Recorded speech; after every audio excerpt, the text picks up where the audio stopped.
This is a Shares for Beginners quick tip. Essential lessons. Questions answered.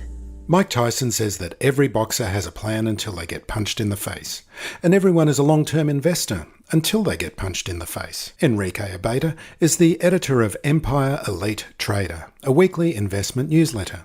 In this quick tip, he talks about sticking to a plan, how we wouldn't learn to become a dentist, to work on our family and friends, and how it's your money, man. Take it seriously.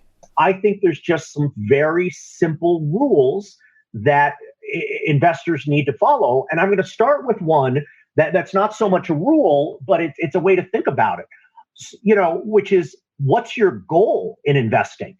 A goal most people would say is, well, I'm investing to make money. Well, that means a lot of different things. If you are investing with a 30-year time frame and you want to take your retirement savings and grow it immensely, that's a much different kind of thing than, I've got money that I need to buy a house in 2 years.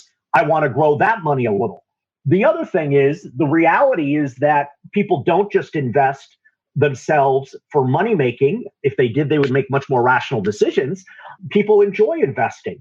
So I think the most important thing is, whatever you're investing, come up with the framework of what it is you're trying to accomplish, and then create a plan around that framework that fits that framework. And one of my favorite sayings on Wall Street is, plan the trade and trade the plan.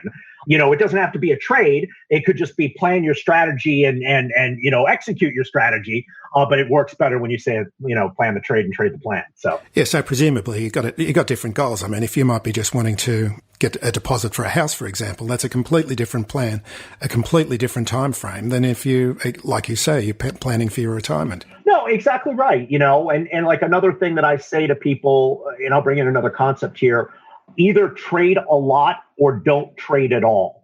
The biggest challenge in investing, in my opinion, single biggest challenge, is the following: is people go out, they come up with a plan. Most of those plans are sound. I think there's some core beliefs in investing that I fundamentally don't believe with, but I will say 80% of the stuff that people say to do is sound. They go out and execute that plan, but then something happens and they go against the plan. Mike Tyson said everyone's got a plan until they get punched in the face. And that's really it. And so where I see it with investors is, you either need to embrace high turnover or embrace no turnover. If you are a high turnover trader that has a plan and are trading actively, like you're playing blackjack, playing hand after hand after hand, if you play a lot of hands of blackjack, then you're going to, it's going to work out if you're disciplined. Or you need to take a 10-year view and go out for that view and then ignore it and don't do anything. And again, I think the problem is, everyone goes into it saying, I'm a long-term investor, until the first time they get punched in the face and now they're a trader. I guarantee you that won't work. And by the way, it's not individual investors. The vast, vast majority of active managers underperform the indices. It is crazy to me how many of them underperform. And it's for this very reason, is they say, oh, we're long-term investors. Oh, but now we're risk managing, which in this case is taking my plan and throwing it away because the market traded against me for a month, something like that. We're humans at the end of the day. Yeah, not all of us have got a customato looking after us as well. Well, I think a lot of it has to do with training. Well, it is. It's the training, isn't it? And getting the right advice. And really, I'd like to come back to this point here, though, that you're saying people should be trading a lot or not at all. But some people go in and start trading a lot. I mean, a lot of people this year have come on to Robinhood, and I think it's a good time to be in there doing that, but they're going to get punched in the face as well. And by the way, I wasn't saying, in general, I would say the vast majority of people should just not trade at all. Let me be clear. I wasn't recommending one over the other. I was just saying, if you're going to do this, you must choose one of those. Look, I think that trading, I always use this example. I use the example of dentistry. I'll meet someone and I'm like, you're a smart guy. You've done a lot of great things. You've got a good education, whatever, it doesn't matter. You and I both could go read books about dentistry and figure it out. I don't think it's not rocket science, literally. We could figure it out, and we probably could figure out how to do dentistry on our family and friends.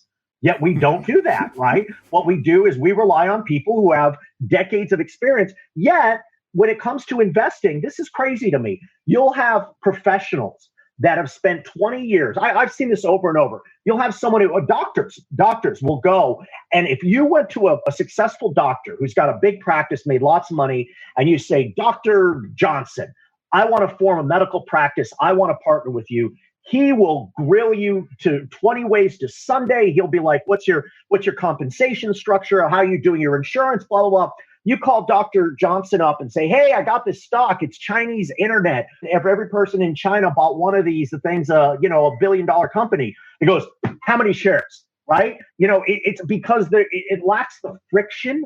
You can just make the transaction. But that's psychology, right? And that's what you have to break. And so it's like anything in life.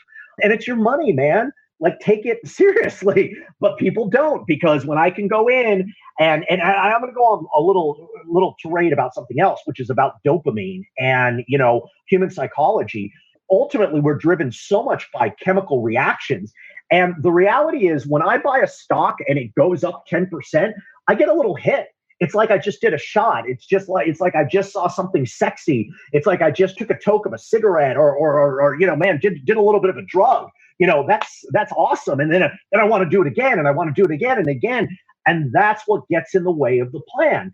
Is, it can be very sexy. It's a drug addiction, man. Which, by the way, it's fine. Children are a drug addiction. They produce tremendous dopamine hits, your entire lives, and a lot of, anger occasionally. But you just have to learn how to manage that and respect your own psychology and biology when investing, which is another big theme in my letter. And having a process, that's something to help you deal with the psychology that's involved, because you've really got to push those thoughts aside.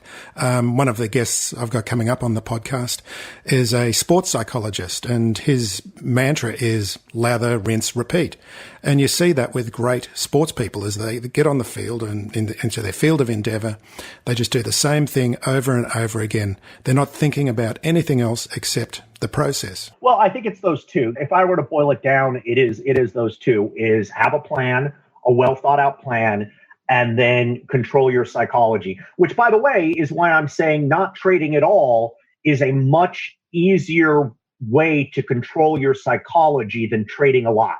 Because not trading at all, taking some great positions, throwing them in a box, and losing the password to your account is a lot easier to do than making 20 decisions. Or more importantly, it's not about making 10 decisions a day. It's about making 100 decisions that you don't make. Right? That's actually what it is. I was on Twitter today, and Markets had a nice little run here. I say to people, the number one thing that people mess up in risk management most often is sell high. Sell high is hard. Buy low is easier than sell high. But you know what's really hard? When you didn't sell high and then you try to buy low. That's impossible, right? That's where you get sell low, right? So, it is those two things. Control your psychology and have a plan. But that's also, like I said, I'm just going to repeat it. That's why I think don't trade at all is by far the best plan for the vast majority of investors. Because if you're not willing to do the work, guess what? You're not going to get the return. Period. End of story. If you found this podcast helpful, please tell a friend, especially if it's someone who needs to start thinking about investing for their future. You'll be helping them and helping me to keep this show on the road. Shares for Beginners is for information and educational purposes only. It isn't financial advice, and you shouldn't buy or sell any investments based on what you've heard here. Any opinion or commentary is the view of the speaker only, not Shares for Beginners. This podcast doesn't replace professional advice regarding your personal financial needs, circumstances, or current situation. And thank you for listening to my podcast.